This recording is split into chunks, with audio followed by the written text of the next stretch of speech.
Okay, today I'm going to talk about something I'd like to call the Great AC Adapter Conspiracy. Now, what I'm talking about is the fact that, I won't bore you with a lot of history here, but the gist of it is that a long time ago, Thomas Edison made alternating current popular. He did this by creating power plants everywhere, made it convenient for everyone, and hence people like him that also had ideas about direct current, these ideas kind of got buried behind it. Alternating current theories and possibilities, density levels of electricity. But in actuality, direct current was a better thing. The result of that is we have the AC adapter conspiracy.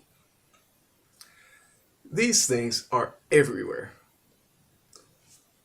As you can see, I've cut off the other side of this.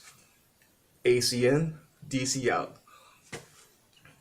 Almost all of our modern appliances, somehow or another, get converted from alternating current to direct current. They do this with this adapter, or in a lot of cases, they do it with battery power, as you see in the laptop. Laptops, although many people think that they run off of AC, they run off of DC, this battery.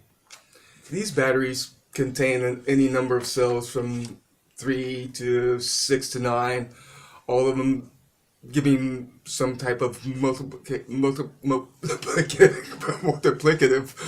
conversion to some standards of 3.3 DC volts, 5 volts, which is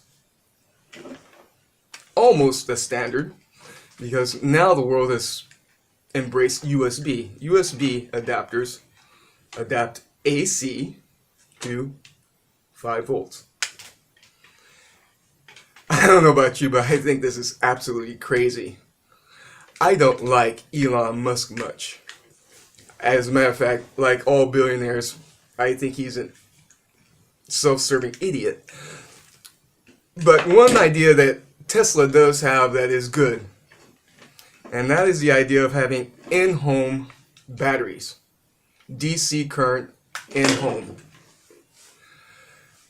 This is definitely the way to go.